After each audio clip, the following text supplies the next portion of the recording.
All right. So, welcome to another episode of Is This Thing On? We have the beautiful Jade here today. And so, tell us a little bit about yourself. Yeah, so I'm kind of new to the area as of like 6 months.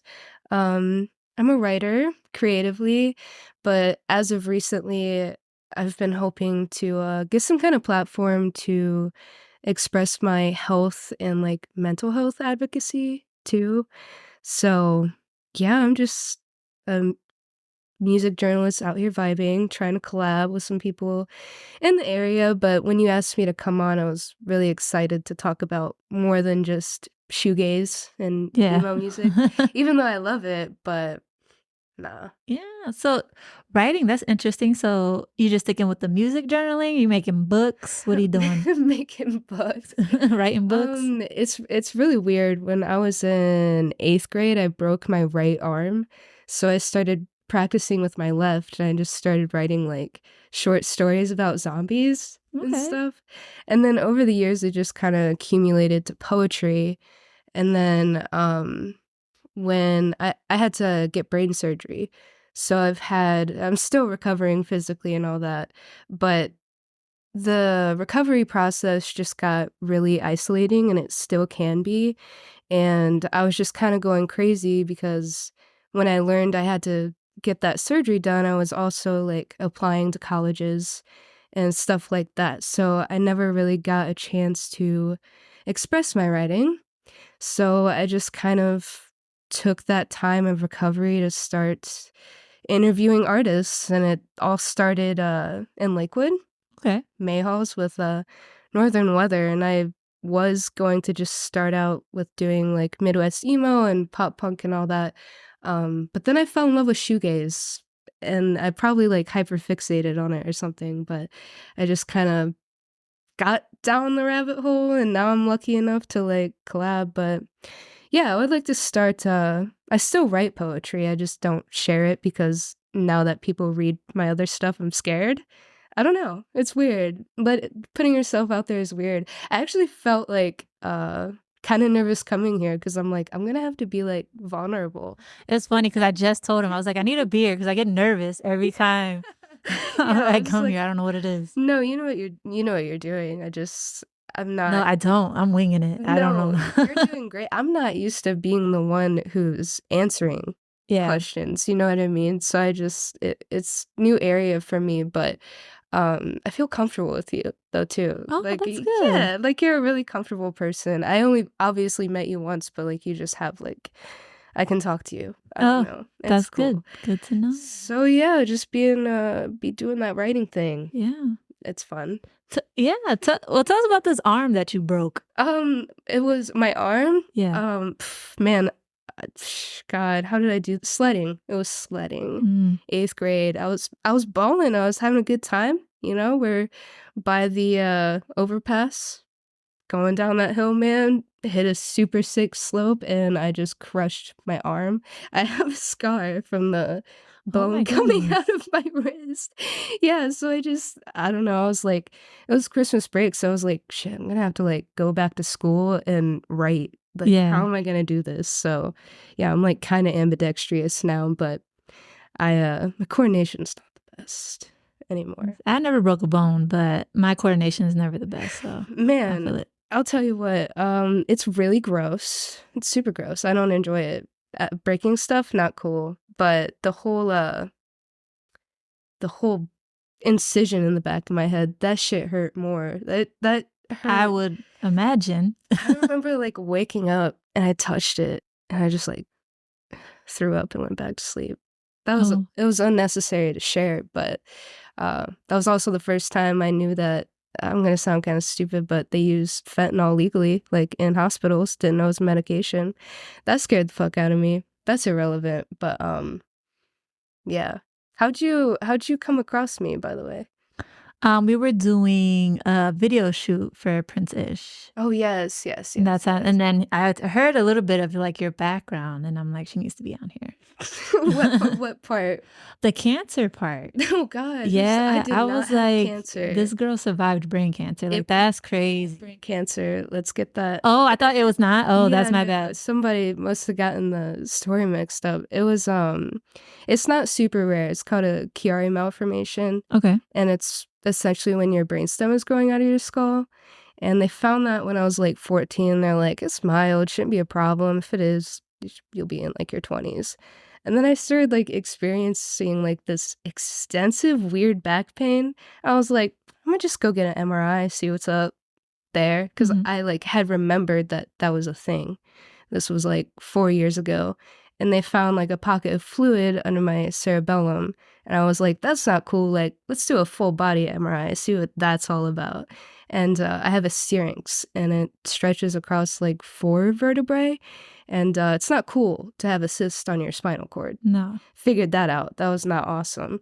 So in order to hopefully drain the cyst, they did decompression surgery, and they dissected my cellular tonsils to just like get those fluids flowing where they're supposed to be. So it was a successful surgery. The Chiari is gone, but now I have syringomyelia, which is a rare chronic pain disease of the spine. So yeah, that's another part where writing comes in too, because it can be really isolating, like really having any kind of chronic illness, I'm sure. Because I have to like pick and choose my activities. Like, am I gonna go have fun and do this like podcast today, or am I gonna like do dishes and laundry? Yeah. I'm like, I'm gonna enjoy myself. Mhm. So yeah, so this is great too, because did you grow up here or did you move a lot? or I anything? grew up in Cleveland, yeah. Okay. Yeah, I moved a lot when I was a kid, so it's like weird being an adult somewhere kind of new Mhm. and like getting to know people, and it's like becoming the least isolated I've ever felt at the same time, because there's so many people to like connect to. Yeah. Even if it's not in person. Mhm. Dig that. But yeah, sometimes I feel like a flake though too, because I have a lot of friends, like, well, a lot of people to support like musically or whatever, and I'm like, can't go, dog. I'm sorry, but I'll buy some merch. You're still showing support like from a distance. Yeah, you got to. Cleveland definitely has when it comes to creative, they have a really good scene. I feel like they're very overlooked, Cleveland. Like they have a lot to offer. Absolutely, and that's why I love collaborating with people here, because there's a history obviously of Cleveland having a lot of talent, and it's still here. And I feel like a big goal of mine, along with a lot of other people, I'm sure, is to get people from outside of Cleveland and hopefully out of state to come here, see what we've got going on, because we have a lot going on, as you know, with a lot of different music genres, especially the variations of hip hop and punk here. Like there's a lot of like hardcore punk and hardcore rap, and that's a community, and that's like a wide stretched community. So it's cool to see artists come from out of state here, see what we got, and then we see our friends go on tour with them, and it just creates that, like, Cleveland's big, but there's a lot of people that know each other through the music and just like the art scene. Yeah. Here. It's so cool. I love it here. I love it here. I almost moved to Columbus, but I'm happy that I came here. Oh, that's good. Yeah, that Cleveland is that space for that. Like if you don't know, then you're like living under a rock, probably more than likely. Yeah. It's great here. I like it. Yeah. I enjoy it. Cool shit to do. Yeah, there's a lot to do here. People don't know, but yeah. So we're going to get into a little bit of the nitty-gritty here. So brace yourself. I'm bracing myself. So people don't know, this podcast is about basically talking about lows in life and how people conquered it or is trying to overcome it. So let's see here. Tell me, what was a challenging experience you had to face and how did you cope with it? Mm. I've always kind of struggled with not knowing what kind of perspective to have on certain things, if that makes sense. Like, you wake up one day and you're like, everything happens for a reason. And then an hour later, I'm like, I should have a plan, though. Like, what do you mean? Like, this is so out of my control. This can't be out of my control. And how I feel that I've at least learned how to like live with that or deal with that is kind of understand, and this is very recently, um, that it's okay to like shift your perspective day to day if you have to, just to feel good.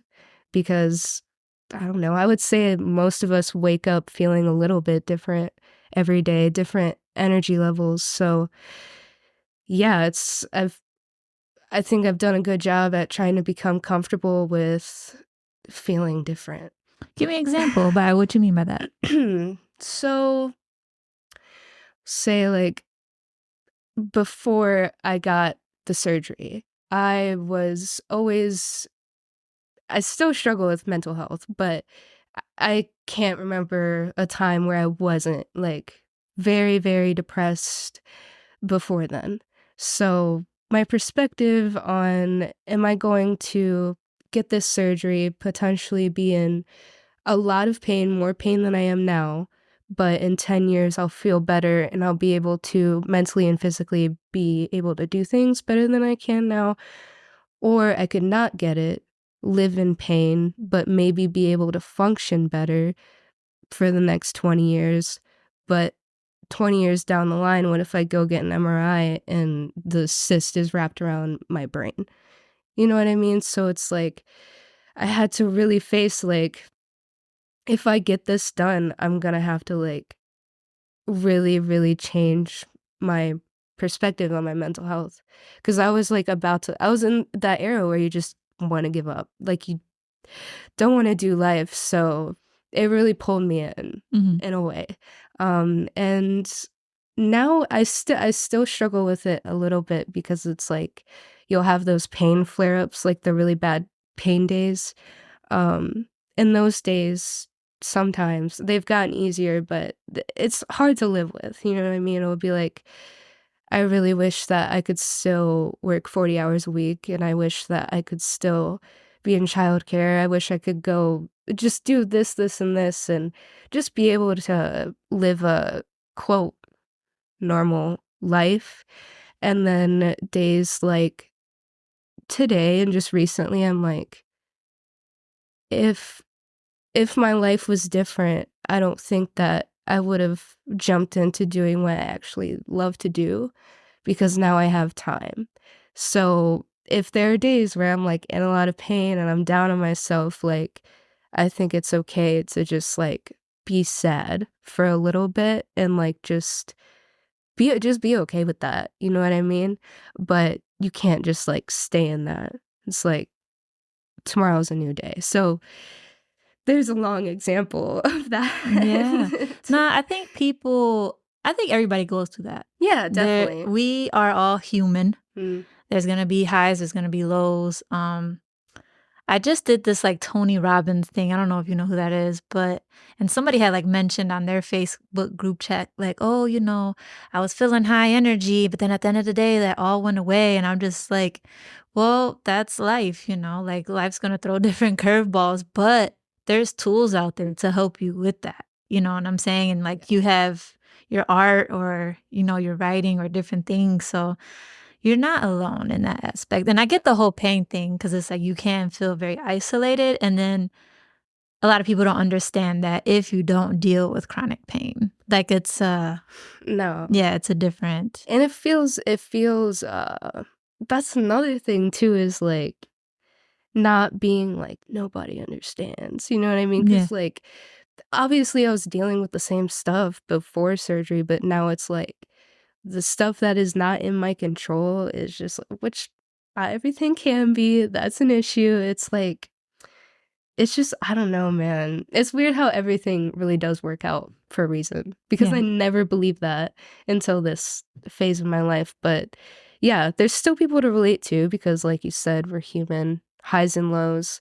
But it would be nice to find some kind of group with people that have the same condition, you know what I mean? I'd like to use my platform to eventually do that. Maybe this podcast will do that, hopefully. I Yeah. that would be really cool. Syringomyelia. Google it. That's what Yeah. it's called. Yeah, be fine. Yeah, that's gotta be. I know somebody I know also deals with a lot of chronic like back pain and stuff like that. And I know they dealt with it through like smoking a lot of weed, but then they're trying to find like different avenues. They're like, "No, I gotta stop." And Mm. it's a challenge for sure. Cause when you deal with it every day, it's draining, not only physically, but mentally. Like you tap out at some point, like, nah, this is it. I'm done. Yeah, especially like if you're young. Obviously, you can be resilient if you're old, but when you're young like us, it's like we don't want to just like wait it out and like feel better and then like go do the next thing. We want to just be able to like jump up and like do Yeah. the thing. But that's fine because we're still doing the thing no matter like when we do it. Yeah. You're here, you're doing it. Yeah, life is good. Life is good. Sometimes when I talk about I don't know, I'm happy that I'm here and we're talking about mental health because I don't talk to a lot of people in my daily life now since I don't really Yeah. know anybody here. Yeah, it's starting to there's a little light being shined on it, I think ever since like the whole COVID thing. Oh, yeah, yeah, Yeah. yeah. I feel like people, at least I feel in our age range, are more banded together too because I don't know, maybe like even like teenagers now feel the same. Like when COVID hit, we were all like either like taking care of kids, we have jobs, we're in high school or not high school, but like college. And then with like the kids, it's like crazy to think about how like just picturing myself in 8th grade Mhm. and then suddenly I'm not going to school anymore. Like Yeah. for a while and like everything changes. So yeah, I don't know. I feel like it brought us together and I'm really happy that it did because I feel like there was a lot of division that could have happened. It Yeah. probably did, but I'm happy that I see more communities than I do people not wanting to be in one. Yeah, because back in my era, or basically growing up in a Hispanic family, mental health is not talked about. Like therapy, like my mom would try to fight you if you talk to her about therapy. Like it's crazy. I'm like, it's not, like it's a good thing. And she's like, no, you don't need it. And it's like, oh my goodness. It is funny. It's interesting learning about it in different cultures Yeah. too, because it's like it's not like that in ours, but it's like nobody wants to do it, and I get that. Yeah. But like it'll benefit you. Like I don't. Yeah, my mom's excuse is she's like, "Oh, I don't wanna tell anybody my business," and it's just like, well, A, it's not just anybody. Yeah. B, they're trained for this, and Yeah. there is a HIPAA law. You can't just go on Facebook like, "Oh, this woman's crazy." She like, you can't do all that. So I try to explain it to her, but it just does not work out. She's just got that old school mentality, so it was very frowned upon back in the day. That's all I know. Yeah, they were just like, here's a Percocet, be a housewife. Yeah. It'll be fine. Yeah, pretty much. I'm sorry. It's all right. So, when you were dealing with all this stuff here, did you did you have a lot of support or did you end up like losing friends and stuff because they didn't really understand and was like, why is she coming out? She's making excuses, like those kind of people. Like, how did that um go in your life? well, that's an interesting question. So I I don't wanna say I didn't have support because I definitely had, like, my mom, like, try to be there for me. My roommate who doubles as a best friend, tried to be there for me as much as possible. But, I don't know, like we were talking about earlier, sometimes you don't really know to an extent unless you experience it. So, at least I feel like I've kinda I haven't dealt with it on my own completely, but I feel like I lacked a little bit of support. I didn't necessarily lose friends, but I moved away from a lot of them. So right now it's more so about, making new, genuine, like, friendships and keeping them because I didn't grow up with people around here, so, like, there's not that initial, like, core I don't know if it's, like, connection or, like, trust or just, like, we're adults now, so it's like, "Oh, do I have time to, like, do that. So I feel like it's harder to like make and keep friends, but I definitely have more support now than I did, which is awesome. Yeah. Couldn't ask for, again, it's good to be here. It's a good life. Yeah. Did you deal with that here in Cleveland, or were you in another? I was dealing with that. I moved to Sandusky in late 2020. That's when I figured out that I was going to need the surgery. And then in early 2021, got the surgery. Mid 2021, I moved here. Oh, so this is recent. Yeah, recent. So it's been 2 years since surgery now. But like, yeah, basically the whole reason I even moved close here, because Sandusky is an hour, but it's still closer to the Cleveland Clinic than Lima, Ohio, which is where I kind of grew up for most of my life. So yeah, I was dealing with that here, but again, like, I started dating someone from Olmsted, and that's when I started going to shows. So being here has helped a lot. I was scared. I was very not antisocial, but just not confident at all up until like somewhat recently, you know what I mean? I'm not like fully confident, but like I didn't have a lot of confidence to really like talk to people because I grew up in like rural Ohio where it's just not the vibe for me because my mom is from this area. So it's like as a child, I was raised around like diversity and just like options basically. And then in high school we moved to the Lima area and it's like tractor day at school. Everybody's wearing boots. Like there's no like I don't know if it's like a legal thing, but usually per county there's some kind of mental health support group. In Auglaize County where I lived, there was none. Not even at a church or anything. And like there's so many churches around there. So it's like it's not the place to be for people who struggle mentally. Yeah. I wouldn't say so unless you grow up there and like what you want to do is like just like settle like with a partner and like have some kids, which is cool, but it wasn't really the place. I looked around and I was like, yeah, I want to raise kids here and just vibe. Like, Yeah. no, that's not me. I don't think I'm gonna have kids, but even if I did, like, I would rather them be around somewhere where they have options to like be whoever they want to be. They don't have to mold themselves to something. And I think that as a lot of us as teenagers and young adults do, I think I did a lot of trying to fit into those different groups. So it's like I've just always felt awkward, but not anymore. Now that I notice like there are people I can relate to. Like it felt like I tried to talk to people there about mental health and it was very much like you need to go to the confessional. Like this is not for the school counselor, like this like Oh my goodness. it's bad there. Like, I don't want to get super dark, but Auglaize County is in the top 50 counties in Ohio for a high suicide rate. And it's very small towns. Like, it's a bigger county, but it's because those small towns are so spread out. So I don't know. It's weird how life works. Yeah, it's like I don't want to talk to a confessional. Like you can't. Nobody says nothing back. So it's like I don't know. Can someone talk to me? I need to know if I'm going crazy or not. That's so true. I tried. You know, I still went and did that, but it's not as effective as therapy. Yeah, no. I wouldn't say. Well, for me personally.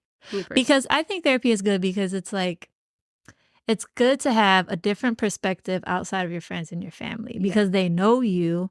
So it's just like I feel like it's very biased, you know what I'm saying? They're gonna probably say something to more favor your side, but if a third party hears you out, don't know you personally or whatever is going on, their perspective, it really like gets the how you say them tables turning in there. It really does. Your everyday perspective like changes. Like I was watching SpongeBob the other day for whatever reason, just to be happy, and I had some thoughts come in my head. I was like, I need to call my mom and ask her some things about my childhood.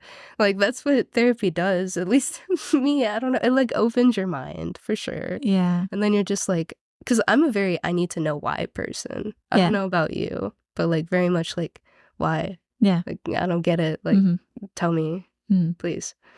There's nothing wrong with that. No, I want to know everything, but you can't know everything. I just want to be prepared. Yeah. Anxiety. Anxiety. Or Anxiety fear. definitely has you overthink for sure. Yeah, maybe a little bit. No, like, yeah, for sure. A lot. It's better now as like an adult though. I feel like why is high school so intense to us when we're kids? Like everything seems so It's intense. probably because it's just like a bunch of people not knowing who they are, so they try to fit into this crowd, that crowd. You know, they got stuff going on at home, so they try to bully people when they get to high school. So it's a lot of layers to that. Kids, man, I don't know, because I remember being in high school and I remember like thinking it was the end of the world and being told that it wasn't. And now I look back on high school and I'm like, dude, you should have been worried about like 5 other things. Like, why were you worried about Taylor Carmine hitting you in the eye with a friggin' what was it? Tennis racket. Oh my god, did you hit her back? By accident. It was by accident. She was a sweet girl. She cried more than I did because she felt bad. But it'd be like that. Like we said, high school's intense. Yeah, it can be for sure. Can you share a time when you felt like giving up but pushed through it? Jeez, so many instances, maybe. Yeah. So there was a time where I have epilepsy, and there was a time where we thought I was having absent seizures, which are like the ones, if you don't know, you just kind of like stare out type thing and like get your aura. And one day I was just like chilling and I thought I felt like one of those spells coming on, and I stood up and I just like couldn't feel my legs. So I had to go to the hospital because I couldn't walk for like 3 days. And I guess it's they're trauma-induced convulsive panic attacks. And I couldn't drive, like I couldn't work because they were just happening. And I remember like really, really wanting to, opt out, give up, and all that. But I had a really, really nice chat with my sister, and she changed everything. I don't know. I just felt like I needed a little bit of a touch to the heart, and I always feel like I have to do everything alone, even if it's not like a conscious like mentality. Like I just always feel that way. So a way that I push past it, I would say, is finally opening up to someone, because I didn't open up. Like, I'm not trying to talk trash to my mom, but she's not the easiest person to open up to. So it kind of just like turned me off from ever talking about anything. And then when I was 19, I was like, hey sis, trying to get ready for work. As soon as I looked in the mirror, I started crying. Couldn't stop. It was weird. And I ended up admitting myself into the mental hospital. But at the same time, like I did like what I had to do, and I figured out how I can actually take care of myself. The only medication I can be on, because of the epilepsy medication I'm on, it's like gotta be like a benzo, like Xanax or something. And like I'm not trying to function that way. But when I was in there, I don't know, man, they had me on like 8 different things. So that was another thing. Like I was like, damn, I'm really gonna have to like do this without antidepressants. But I'm out here doing it anyway. Not Yeah. gonna lie. Used to like to exercise a lot. That helped too. I promote that for people. Yeah. Get them You still do? I can't as much anymore because of what I have going on, but I can walk a mile a week now. Have you tried like yoga or anything? Yeah, definitely. I try to do everything that I can to feel good, because feeling not good sucks, obviously. But yeah, I do yoga. Tips for anybody with chronic pain that I would put out there: definitely CBD, like high dosages of CBD. The topicals help. I even got some THC bath bombs. That helps a lot. Just take as long of a soak as you can. Heating pads, all that. But just still happy I can move, like and walk and stuff. But I used to really enjoy running and just, put them gains, dog. saying that. I don't know. Plus, it helps you have a routine, and it's like now I like don't really have a routine, which is I don't know. I gotta let go of the control thing, but it's still nice to have some kind of. Yeah, I definitely do. They say like you become more at peace with your life when you let go of control. So don't overthink things too much. Yeah, I just need a nice mushroom trip or something. Okay. No, I mean if it ever becomes medicinal though, like psilocybin, highly recommend the support group on Facebook that I'm in. A lot of people say it because it's like so much of a burst of anti-inflammatory factors, and myself and other people in that support group wake up feeling good for like 2 weeks. Medical massage helped too. Like medical massage is the shit. Otherwise, I don't know. They wanted to like they give some people like painkillers and stuff, but obviously they don't want to do that until like you're older and it's like worse and stuff like that. And like I can't function on that when I want to. So yeah. I try my best. Yoga's cool. I love yoga. It's a nice me time Yeah. thing. You do Yeah. yoga? You like it? Because I used to do construction. Oh wow. So now that I'm older, it's like starting to hit me, like when you get older, your body tends to. So I did yoga for a couple weeks and it actually helped. Like the pain went away. I was very surprised by that because I never did yoga before. So Yeah. yeah. It's crazy. Like, I don't know if we just ignore it or what, but before I was in poor health, like, I don't know why I didn't do yoga. Like, it's like, why don't we do these things that are said to be good for us and we just don't? But I don't really have an answer for that. No, we're human. Yeah. Like you said. So yeah. I think if you really want to do it, you'll do it. yeah, for sure. Yeah, no, it doesn't really even matter when you do it, I guess. Like I need to get that in my head too. My sister's very big on she is full good health, awesome. She went to college like on scholarships, all of that. So, sometimes I don't know if it's like I wouldn't call it jealousy. I think it's just like admiring your sibling. There's been like a time in my life where I was like, I really wish I could like be like you. And she I don't know, she said some wise shit, mostly for being the younger sibling. She was just like, in a way, people do the same thing in everybody's lives, but at different times, and that's okay. And I'm like, all right. Yeah. Which is like kind of true. Like just now I'm applying for school. So life is good.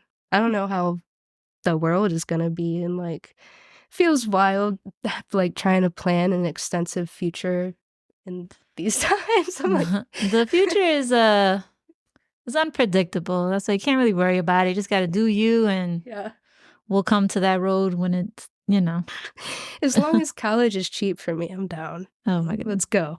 Let's go. I'm down. So let's reflect back here a little bit. You said you checked in into a mental hospital. Tell us a little bit about that experience.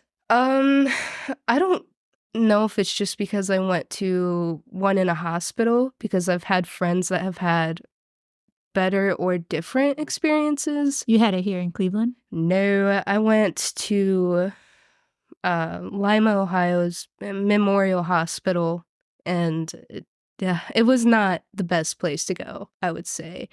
So I'm trying to like think of the enlightening parts, because it was a really bad like experience there. You can talk about the bad too. The bad was it was a really trippy feeling. It was like 3 days in, it's like the first time ever that I was alone. You know what I mean? Like you don't have anybody that really authentically cares about you there. So like you have like so much time to think, and I was only 19, so like it was, I don't know, the thing that I was dealing with in my life was like, dude, you just need to be alone and think about it. So like once I was there for 3 days doing that, like I kind of started feeling like I needed to get out, but I wasn't ready. I don't know. Bad things, they were overdosing me, giving me stuff I shouldn't have because of the epilepsy, not listening to my body when I'm telling them, and I kept having seizures, so they were writing them down as panic attacks. So it's just being written to like having a longer stay. So I was heavily drugged, like in that, like very, very much drugged in that place. But at the same time, meeting the patients, because I was technically an adult, but I was the youngest person in there. Probably the second youngest was my roommate. She was probably like late 30s. And I don't know, she was a mom and she was in there for a reason that really disappointed her children, like addiction and stuff like that. And I really missed my mom, because I'm in this hospital, it's cold, I can't sleep, I'm drugged out, like involuntarily. So there was that like light part where I had a mom there and she had someone like her kid's age, like, like you have time for redemption and like your kids still love you, like being better therapists than the one we were seeing in there, basically.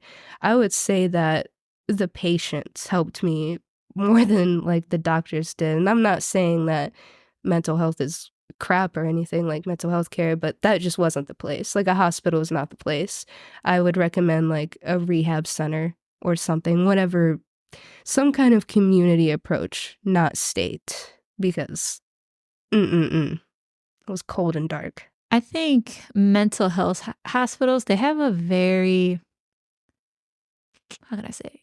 It is a bad history. Like I've seen like documentaries where like people will come in, they have mental health issues, stuff like that, and they would do some like diabolical things. It's just like they're like less than like the dirt under their shoe, like just treating them like garbage. So it's good they're kind of getting out of that, but then really not.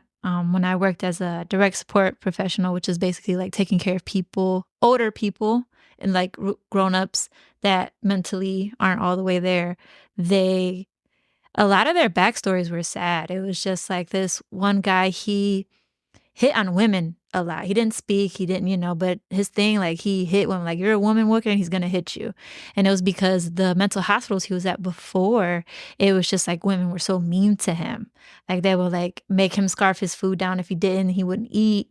It's just like a lot of bad things. It's just really sad. So it's just like it's sad because like you know something's wrong, you're trying to get help, but then when you go and get help, they don't really care. They're just there for the money. It's not like they truly care about you. So finding like that place is definitely a challenge, and that's something that needs to really take a huge shift. I don't know if it is, but yeah, Amen. definitely.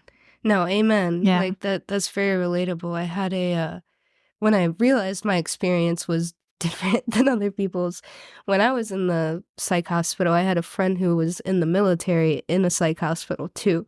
So we were calling each other, when we could. And he was playing Guitar Hero. Like they just had video games, they had instruments, like, but they're serving our military. So like 100% give them all the benefits that you can. But I was like, damn, I was like, good for you. But like the library only had like encyclopedias and like just ripped up like books and then like an out of tune piano. So it's interesting. There definitely needs to be more effort put into mental health facilities, but kind of like we're speaking, maybe it's just who does them. I feel like maybe some nonprofits would be better, but I don't know. I feel like things like this are a really good way to get people to start thinking about it differently because it matters. You need those people to take actual care of you, like people that care like you. You know what I mean? Like I wish I Yeah. had like those nurses had the mentality of like, I want to help you, not like, hey, Let's pump you with drugs. yeah, like take your meds and shut up. Yeah. Even around the world, it's crazy. It's like, was it India? I think it was India. There was this, I seen another documentary where there they their mental health system is crazy. Like if you're a wife, like there was this wife, she got a divorce from her husband, but her husband wasn't tolerating it. So he took her to a mental health hospital. They told them that, she's crazy, she's out of her mind, and just like left her there. Because she's a woman, their rights, they don't have as much. She was just left there to basically like rot. And they can do that and get away with it. So it's like, it gets pretty intense when it comes to that kind of stuff. It's just like, what do you do? I'm sorry, that's so horrible to think about. Yeah. And it's like people do that to their grandparents here. Yeah. It would just, man, just to involuntarily like be somewhere like you that. don't want to be. That's terrible. And unfortunately, that's life. Like that's one of my fears. It's just like if something, like what if I get into an accident and like mentally I'm just not there no more? Like, would people be there? Yeah. To care, you know what I mean? Because that's like a 24/7 job. You got to make sure they're bathed, they're, maybe they need changed because they don't know how to use the bathroom, fed properly. And but then there's like the other side of it too, because there are good places, but then mentally it's too much for them because, you got sometimes, like Alzheimer's or something like that. If somebody doesn't know who you are, they get angry, they start hitting, and after a while it just like gets to them mentally, and it's just like, well, who can they go to? Yeah. You know what I mean? So it's like a never ending loop. Yeah. Mad respect too for people who take care of people who need taken care of, basically. But as we're talking, I'm like, at least people are trying. Like at least we have people here trying, because speaking about other countries where it's just like peace, like you're here now, you have no rights, like it just sounds like that would be even scarier than going somewhere and not getting help, because at least you can leave, like at least you can go somewhere here and then leave by yourself. Like that's intense. I'm like, damn it. Dealing with it in another country, because in a lot of places a lot of women don't have a lot of rights like we do, and I don't think people realize that. And like when I saw that documentary, he just like dumped his wife off and they just like went with it. They didn't even give her like a psych evaluation or nothing. They just went with it and just treated her like they treat everybody else. I was like, that's insane. It's like I'm fully aware that, like, obviously I've never experienced that. Like I'm aware that happens, but it's like so hard to like picture, you know what I mean? Because it's just so messed up. Like, I don't know, because here it's not the best, but it's like, damn, like imagine that. It's like kind of way centuries ago how they would just lock women up for menstruating in the psych ward. Like, oh, she's hysterical, like, bye. I never heard of that. That's crazy. Yeah, they used to put women in psych wards for anything. She's hysterical, just take her. I don't want her anymore.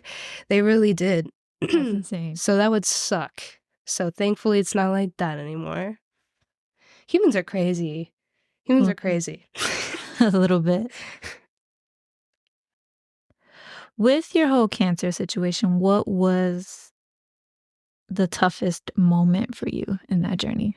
With the Chiari, no cancer. I mean, I'm sorry. I keep saying that. I'm sorry. I have that written down. I'm like, oh no. No, I would hate for people to like think that I had that and then reach out and I'm like, fuck. I'll edit that out. No, you're good. You're good. With the Chiari, that whole thing, you asked me the biggest challenge with it. The decision to get it done, because he was I trust the Cleveland Clinic. Obviously, they're number 2 for successful surgeries in the world. So I listened to this man, but he was like basically saying eventually you're gonna have to get it. You could just wait until it gets worse or not, or you could wait until like I was trying to think. I was like, okay, like 10 years from now, I might have a career, I might have kids.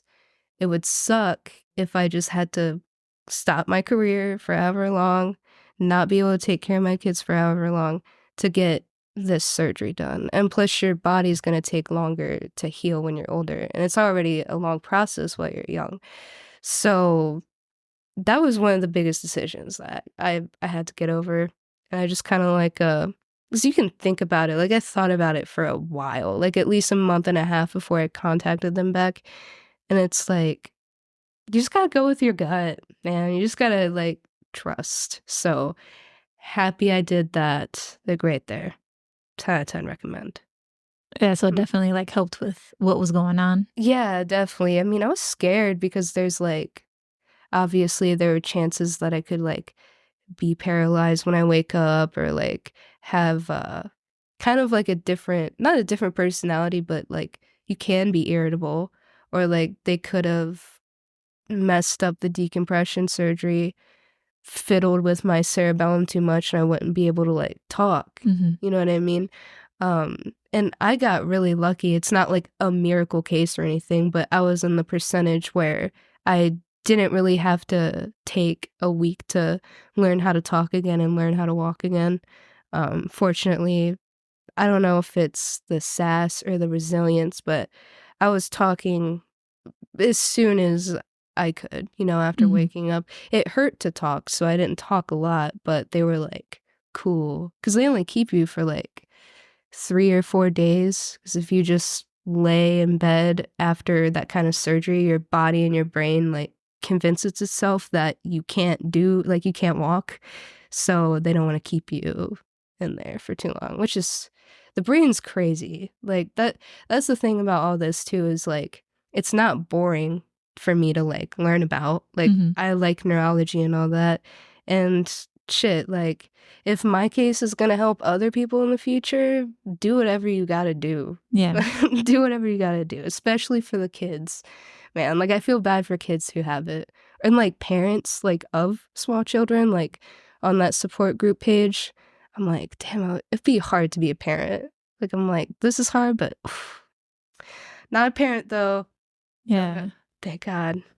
Because it's like, like you said, it's very painful, so who kids don't really understand their emotions, so imagine dealing with that, they're in pain all the time, crying, it could be definitely a Yeah. lot for sure.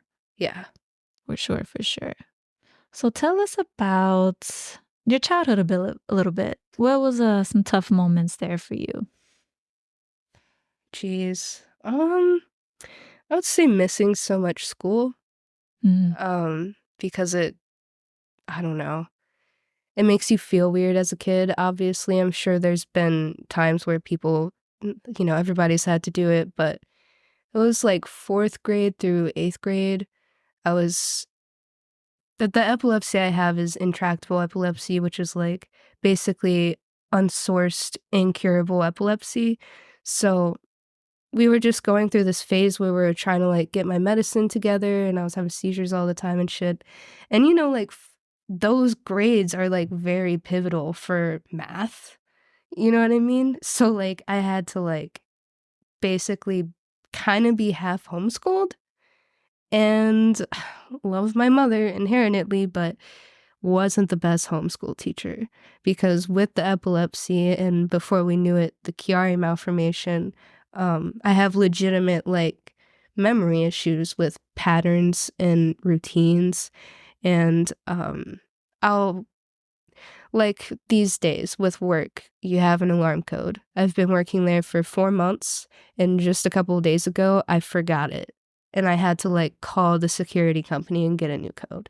And that's like so, but it's been like that my whole life. So it's like I would go to school, pick something up, bring it home, nail it, next day, go to do the same thing. My mom's pissed because I don't remember how to do it.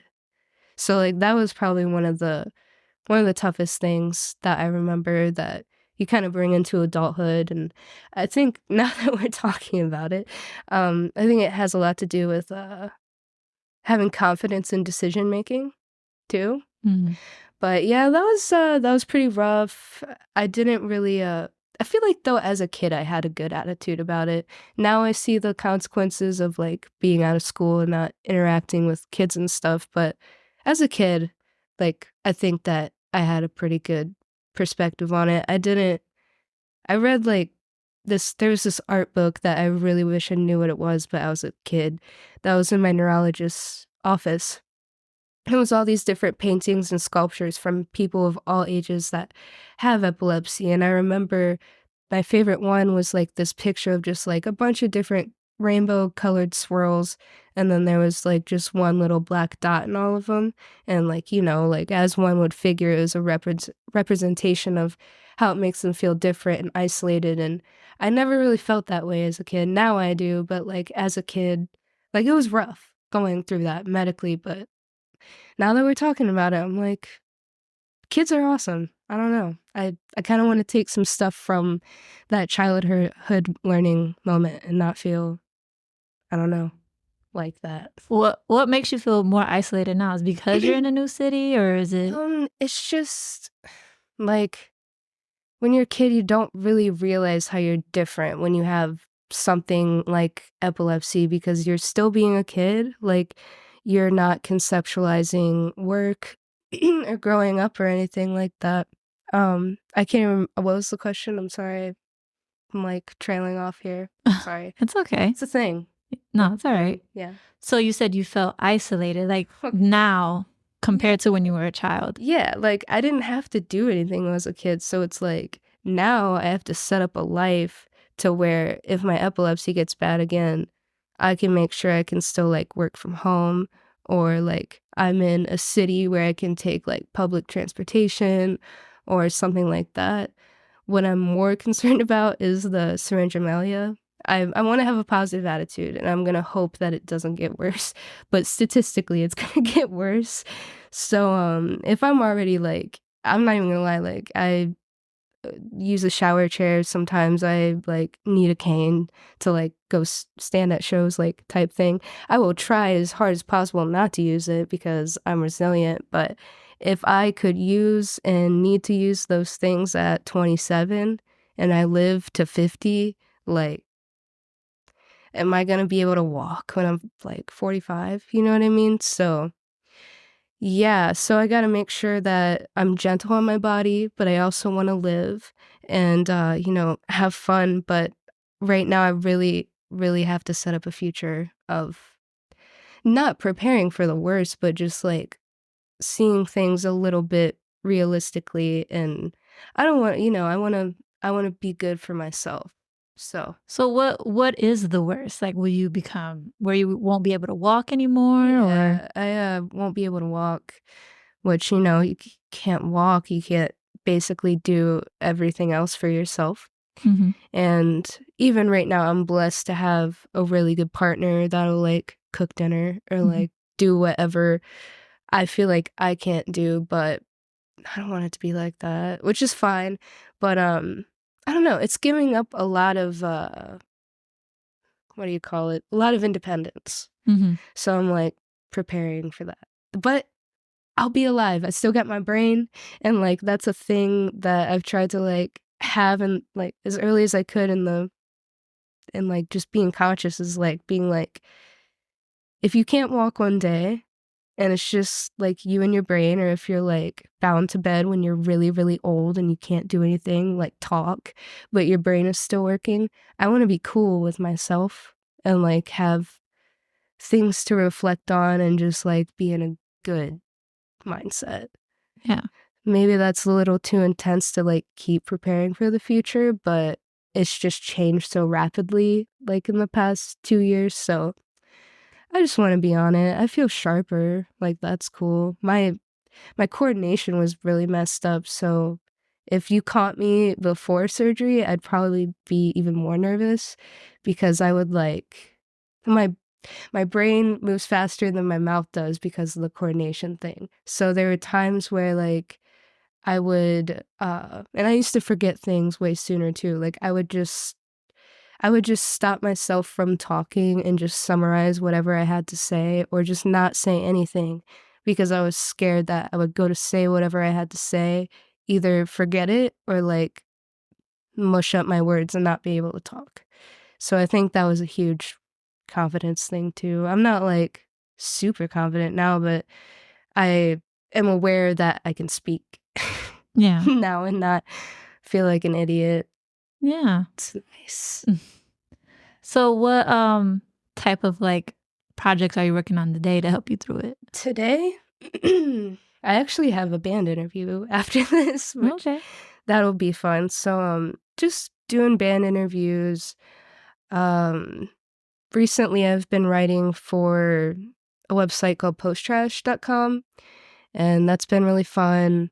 I don't know if you've heard of thealternative.com, but I've always wanted to write for them, but they've never had any room because they can pay their writers now.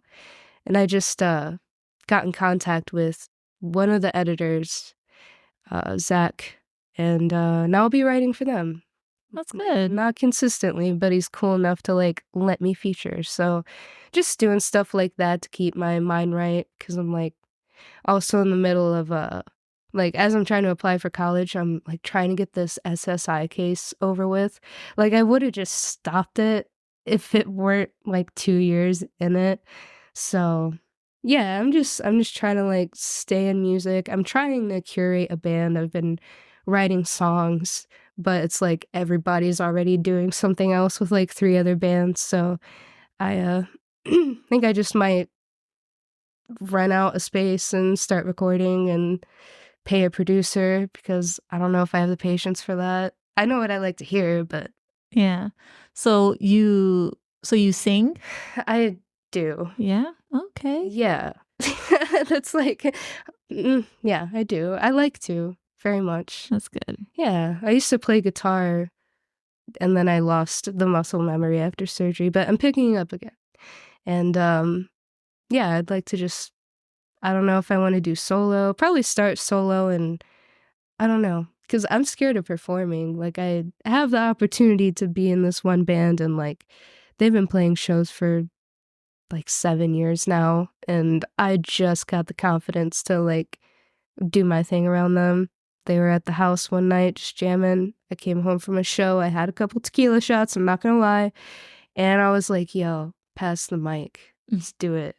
And yeah, maybe performing will turn me into an alcoholic. So maybe that was a joke, but maybe it would. I don't know. Total joke. Did they like your performance? Yeah, they did. I was scared because like it was kind of like a softer song since I wrote it on an acoustic. And since I can only play like 4 chords now, I was very scared. But yeah, I just played it for them. They put some light drums on it, and I ended up playing rhythm guitar and had a friend just like make up like a second guitar part on the spot, and it was really cool. So once I like got in the groove of that, I remembered how much I missed making music because I used to like write it for other people too. So I don't know, I miss that. And plus I was like in show choir in high school too. And I Yeah. was like, I missed. So I guess I have like done stuff on a stage, but not that serious. So yeah, I would like to get back into music, even if it's just featuring, because I like to harmonize. I'm like, yo, put me on. Yeah. So you said that you used to play guitar. What got you into that? Oh man, I'm trying to remember. I don't know. I really liked the Red Hot Chili Peppers when I was a kid. Okay. Still do. They still bang. And my mom had this really cool friend who always brought over his guitar, and he was just really cool. And he ended up buying me my own little guitar because I was like 13 probably at the time. And I just kind of like picked it up, put it off, and just kind of like picked it up back in life. Like it wasn't like a steady hobby or anything. And then in like 2018, I picked it up again and I just wrote this super corny, sappy song, but it came from the heart. And I recorded it, put it out there. I liked it, friends liked it, and then I just never did anything ever again. But I mean, it's not like I produced it myself. So I don't know. I've reached out to producers before, but people are busy and all that. And I've been nervous, so. You said you lost muscle memory in that. Was it because of everything that was going on, or was it because you just like, yeah? Yeah, because of the whole cerebellum thing, the coordination thing. But now that it's, quote, fixed, I feel more confident in picking up things and Yeah. remembering them muscle-wise. Maybe not mentally, but like muscle-wise. Did you get a little depressed when you found out you kind of lost that memory a bit? Yeah. Yeah, for sure. But I was like, I can still write though. That's fine. So yeah, I got pretty depressed about that, and Like, I used to be really active. Like, I try to be as active as I can, but I don't know. Maybe it's a good thing though, because I needed to chill out a little bit. I wasn't doing anything too crazy, but I wasn't really, making any time to grow myself, I guess, like, know who I am, and now I've been, like, forced To, to. like, sit with yourself. Yeah, Yeah. yeah, and, like, I would really, enjoy to keep getting to know myself more now too, since I feel like I've changed a lot in the past, like, 2 years, so having a good time. I feel like I'm discovering more about myself through talking with other people too, Okay. which is nice. Like, right now, I'm like, "Haven't even thought about this in a long Yeah. time." It's been a while. So, tell me about your darkest moment, like, what that felt like. You're like, "I wanna know." Yeah. Jeez. Because everybody's dark points is different, like, some, like, completely isolate themselves from the world, like, for a long time, some, think about suicide, it's a lot of depth to it. So what was Alright. that like for you? Imma open up. Imma lay it on you. So I hate sounding like everything was literally revolved around that time in my life about surgery and all that, but it changed a lot. After it was like 4 months afterwards, I was able to go home, and I just remember being really down because I was like, I just thought I was going to get better faster. Like, I thought that since I didn't have to be raising kids and all that, I thought it would take like 3 years, but it's like probably gonna be like 6. But if I would have waited, it would have been way longer. So it's all good. But when I got out and I started socializing again, I kind of fell out with my best friend for a while. So I felt kind of like alone. So then I kind of like was seeking company and like people that were not supposed to be in my life. You know what I mean? And I was drinking. I had never drank before. So I was just drinking a lot and just crying a lot. And there was this night where my friend and I got in a fight, and I had muscle relaxers left from my surgery. So it was like so awful. I've done stuff like this before, but now I'm an adult. But I legitimately turned my phone off and left it at my apartment, and I went to the woods, and I just like kept taking muscle relaxers like the whole day. I think I took like 6. So like I didn't overdose or anything like that, but like I was fucked up. Like I was just fucked up in the woods, and I fell asleep in the woods because it's like this like plateau type thing outside of Milan, Ohio. And I remember waking up obviously at night and then going in my car and just crying, dude. Like I was so, I never really I've had a history of like self-medicating and stuff like that before, but that was probably, like, one of the worst times, especially drinking, taking muscle relaxers. I lived downtown Sandusky, so, like, I could just walk to the bar, and it was just like you were talking about isolating yourself, I was pushing everyone away that wanted to, like, be there for me, but it felt like when I had those people, like, try to talk to me, they still, like, weren't getting it because initially it was like, I totally understand. Like, I totally appreciate the words people have said to me. I get it. But it's hard to take in, hey man, like things are gonna get better. Like you did this for the better. Like, everybody like is tired, everybody feels this way when it's like so chronic and it's like a very personal experience. And I remember being very upset with myself because, like I was talking about earlier, before I got it done, I was like making a commitment to myself.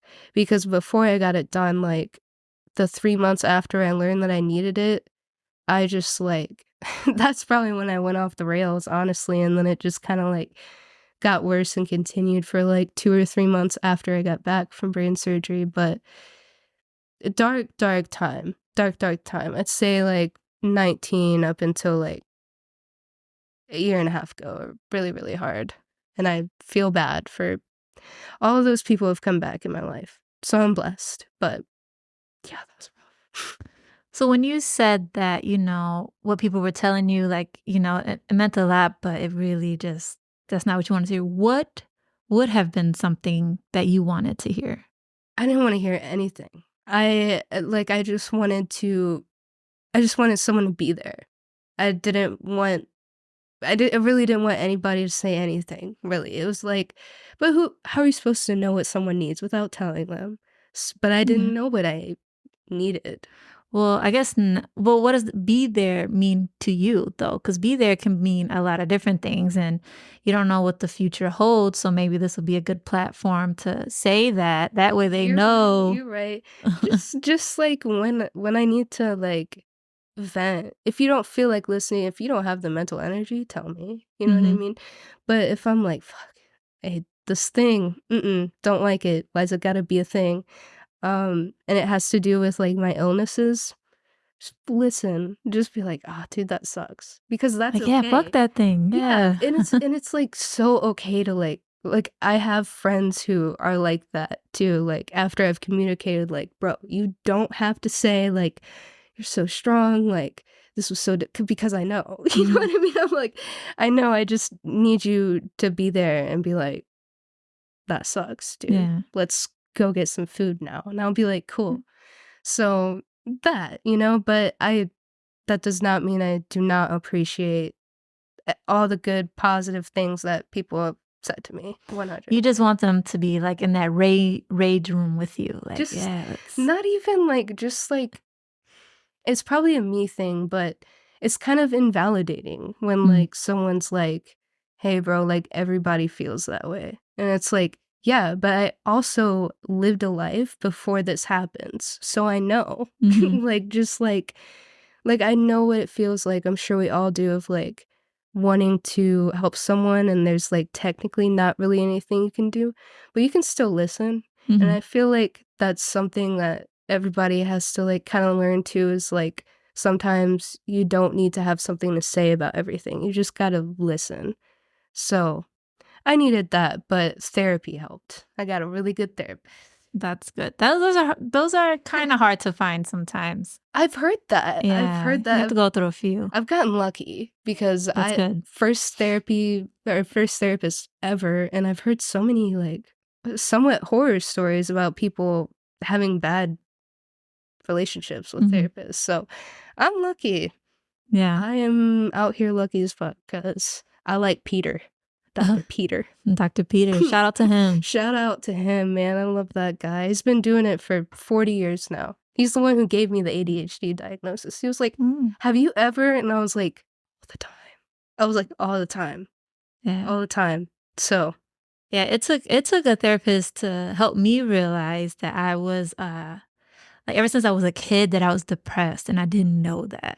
She was like, "So what do you" it was just a simple question. She was like, "What do you struggle with day to day?" mm, And I told her, and then she, like, digged a bit deeper, and then I was like, "Yeah, I've been dealing with this since I was a kid." I was like, "I don't know what the fuck's wrong with me," like, I'm like, "I know it's not normal," and then she's like, "Yeah, you're highly depressed," and I was like, "What the fuck?" I was like, "No, you're lying." And she was like, "No," she went into it, and I didn't wanna believe her, but, like, when I sat down and really, like, reflected back, I was like, "Oh, wow," like, if anybody else would've told me that, I would've been like, "Fuck you, get out of my face, you don't know me," like.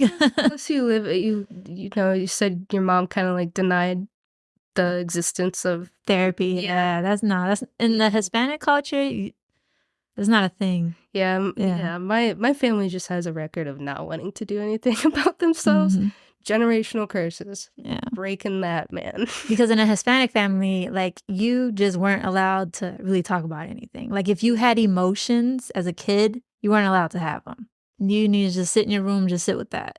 Like, don't come up to us with that. So it's, like, kinda like growing up like that. Mm, So, like, when I talk to my dad and stuff like that, I try to talk to him away of a therapist, but I'm not a therapist. I'm like, "Hey, maybe you need to see a therapist," because there's just stuff as a daughter you don't really wanna know about. yeah, So it's just like, maybe you need to talk to someone else that is not me or family. yeah.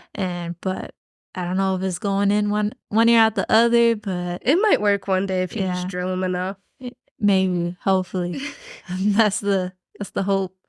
But no, that's what you said earlier about um just being there just to listen instead of I had seen that somewhere where how did they say it? They said that, you know, a question you can ask before someone talks to you, it will save a lot of arguments. It could be with relationships or whatever. It's just be like, okay, do you want me, like, you're about to vent to me, do you want me to give you my input or do you want me to just shut up and just listen to you? Yeah, And yeah. that would save a lot of arguments. So it's just like now I kind of approach that because it's just like sometimes when you give advice, people like get offensive and stuff like that. It's just like, all right, you want me to just not say nothing and just hear you, or Mm. because if I'm gonna put my 2 cents in, you may or may not like it. I don't know. I'll try to implement that more Yeah, too. Communication is good. communication is key for I'm sure. so happy we're in like an era of therapy too, because I Yeah. feel like I feel like I've been running into people I can communicate That's with good. very direct. Is that was because you said it was about like a year and a half ago you started getting out of that. Was it like therapy? Was it friends? Was it like being here? I think that it was a lot of like just dealing with those internalized issues without telling anyone, which isn't always safe, but it was like I had that confidence to take care of it because at that time I felt like only I knew what I had to do type Mhm. thing. But therapy, I started therapy 6 months ago when I officially moved like to Cleveland area, and that's helped a lot too. It's helped me realize that like kind of how you were talking to your therapist and you didn't realize you were depressed. I didn't realize that I'm kind of I think there's an illusion that I love myself more than I do. Sorry about that. It's good. But yeah, like my therapist asked me like 3 different sessions like do you love yourself? And I'm like, yeah, like I don't think I'm a bad person or anything like that. And then I did some heavy reflecting. I think that I accept like that one movie, The Perks of Being a Wallflower, you accept the love you think you deserve, like type thing. And I've just kind of recently had that awakening of you don't love yourself because you do this, this, and this, and you let this person treat you like this. So yeah, therapy's helped a lot. And like, you realize stuff like that, but you've got to take care of it. So Yeah. I'm trying to take care of it. It And starts with facing it. yes. That's the first step on anything. Like you Yeah. gotta face it. It's like, oh, Yeah. shit, never realized that. Yeah. Yeah. And it's learning how to face it too, because it's just you, kind of. Like Mhm. it's just you and you sitting with yourself, like you said. So therapy has helped a lot. And I'm scared of men. I'm not gonna lie. Like I love men and women mutually, but I'm scared to like open up to men. So having a male therapist I can open up to, mostly a man in his like late 40s, 50s, I've developed feeling more safe around men. If you're okay with talking about it, why don't you feel I safe with mean, men? there's been the abuse and the essayed uh, instances in being an adult, but uh, big thing right now with therapy is going back all the way to being like 4 years old and like reliving those experiences and facing those in order to forgive those people, even though they're fucked up, in order to fully feel that it's not my fault. So, a lot of deep seated sexual abuse from very, very young. So, I think that's a big reason. And, just like have a father figure. Like, my dad was a good dad when it comes to like providing, but hopefully he doesn't hear this podcast, but he's fully aware. He's a diagnosed narcissist. So it's like I've never had a safe space with a man that I can just like talk and feel comfortable with. And I'm really happy that I'm happy that I understand now why like I don't know. I used to feel, I'm not gonna lie, that most men are like inherently predators, but I consciously know that's not true. So I knew I had to take that to therapy. And now that I've been doing those things through therapy, I feel so much more comfortable, like just existing around Yeah. really anyone, but it's good to feel safer around men because they're not here to hurt you. They're here to protect you. Yeah. So, That's a good hill to cross over. yeah, Yeah. it's very hard, but it's like I don't want to be trying to take care of this 10 years from now and like just ruin like I've Yeah. never like had a bad romantic relationship because I'm like scared of men or anything, but I would just it's good to feel more comfortable because that's such a shitty way to live is just being scared. Plus, when you get older too, like a lot of pent up emotion like that does fester in other ways. People Yeah. don't realize it, whether you lash out on other people, whether it could be a lot of different things. So it's good that you're facing it now, Yeah. then, because who knows how that would have looked 20 years from now. You know what I mean? I'd be Yeah. scared. I don't wanna be scared because for a while, I thought it was just, like, I didn't want anything to do with the opposite sex, but it's really I was just scared. So, it's good, and obviously making, meeting male musicians too and, like, having conversations with them that are comfortable, Hmm. that makes me so happy. I'm so happy I'm not, like, putting myself out there and, like, getting attacked by misogyny or just bad intentions. So, Yeah. yeah, being an adult and trusting people is crazy, but Yeah. Cleveland's creative scene, I've been around it for a while, and they're definitely very kind people. it seems that. Y- So, Yeah, they're definitely, I don't think you would run into an issue like that. I hope not. no, Yeah. I hope not either. Yeah. It's been a good experience. But you said you had, you're learning to forgive. Mm.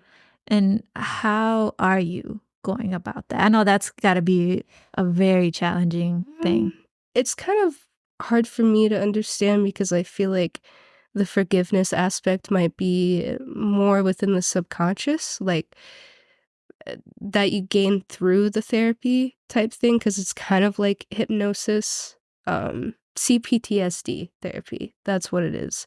So really just go back, relive the moment, and it's it's like forgiving them for being born like that because I feel like people who can harm you, especially sexually, are just born that way. I don't think people are really conditioned into that. So it's just kind of like forgiving them for that, not necessarily their act. And then after that process of going back and reliving that with my therapist, um, take care of myself because a lot of survivors of all of that will take like really hot, fast showers. And I noticed that I've always done that. So like now I've like bought things like body scrubs and like just different like self-care items to take that time and take care of myself and know that I'm not subconsciously washing off all the nastiness that I've experienced. So forgiving them is kind of also forgiving myself from feeling guilty too. It's weird. I don't know. I never realized that my deep source of guilt came from things like that until I went to therapy. Yeah. Yeah. No, I get that. Who was it? It was Shia LaBeouf. He said, I forgot. I don't know. I'm not sure if he was on a podcast or what, but he said that he, like, one of his biggest challenges right now is just like he deals with a lot of shame, Hmm. and he Yeah. and doesn't really know how to like forgive himself for that.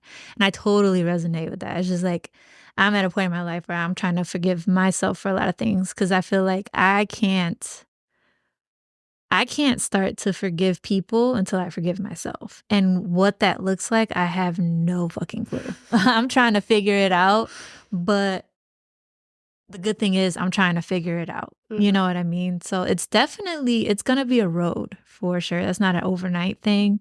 It's a lot of self-reflecting for sure. Yeah. Yeah. Yeah. Yeah. Wow. Sorry, I haven't been this open in a long time. No, it's okay. It's what I wanted to do, though. So. Yeah. Yeah, it's a process. I recommend therapy for everybody. Yeah. Yeah. Say there is a girl out there that's dealing with that. What advice would you give her today? I'd probably say it more elaborately, but like, take care of yourself first. Be real with yourself about if you're settling for a certain kind of treatment, if you're committing yourself to a certain kind of treatment that you don't deserve, whether you don't feel that in your heart, like, detach from that, because this, like, regardless of how you feel now, if you don't or do need that, or if you even want it and you don't know what you're doing, you know what I mean? How your head gets messy. Detach from that. Like, it's not good for you. If there's a note of that's not good for me, detach from that shit, especially if your friends aren't around anymore, or if your friends are saying you need to leave that. Like, just that, and if you're not in a situation where you're committed to bad feelings, sit with yourself, and if you start getting dark thoughts, like, push those bitches away, dude, because it's all about, like, you have to feel those bad emotions and then be like, yeah, but those are, like, past, and this is now, and I need to let that go so I can be in the now. So, yeah, basically just try to heal, be in the now, don't live in the what if or what only, world. Yeah, that's good. It's good Yeah. advice. Thanks. Yeah, that's deep. I want to give you a hug. I know, I was like I'll give you a hug was when we're like done here. I was like, "Can I hug you?" Like, jeez. Yeah, that's good. So, what is through everything you've been through, what have you learned about yourself and your resilience through all the lows in your life? That I should be proud of myself, You should. yeah, I'm really like, actively trying to be proud of myself, but yeah, I'm proud of myself for seeing that everything that I've, like, been through or whatever is all for a reason, and there's so many good things that have come from it as well. It's all about perspective. Mhm. So that's the brightest thing that I've came across, is just perspective, and the fact that at the beginning of this podcast, it's okay if it changes. Like, if you're having a mental breakdown day, like, girl, like, Let that shit out. let that out, and then go treat yourself to something. Yeah. You know, just a little treat. You know, like, $5 budget, go get a Starbucks cup or something. You know, I don't know. Yeah, definitely a change of perspective. I think it's self-reflection and change of perspective. Like, I can give a small example. It's just like, if you're overweight and you see like, oh, I need to change or I need to lose weight. Like, okay, but now what? You know what I mean? Like, you have to do like work behind it. You know what I'm saying? It's not just looking at me like, oh, but then going to sit back down and having like a big bowl of, whatever. It's just like you have to, it's self-reflection, change the perspective. Like, I can do it. It's going to be hard. It's not going to be easy, but got to continue on and definitely put in the work. It's never easy, but it's definitely worth it at the end. Yeah. Yeah. Like, you seem like you're happy. Yeah. Yeah, I'm For trying sure. to be, for sure, because even if I don't feel the best, even if, someone doesn't feel the best, it can still be good, Yeah. and it is good. For sure. It only gets better. Yeah. So I think we're gonna kind of end it there for now. Sorry for almost crying. No, it's Did I do okay. No, it's fine. So just to end it off, just know that you are stronger than the shadows that surround you. Hold on to hope and know that the light will break through. You will rise again brighter and stronger. Until next time.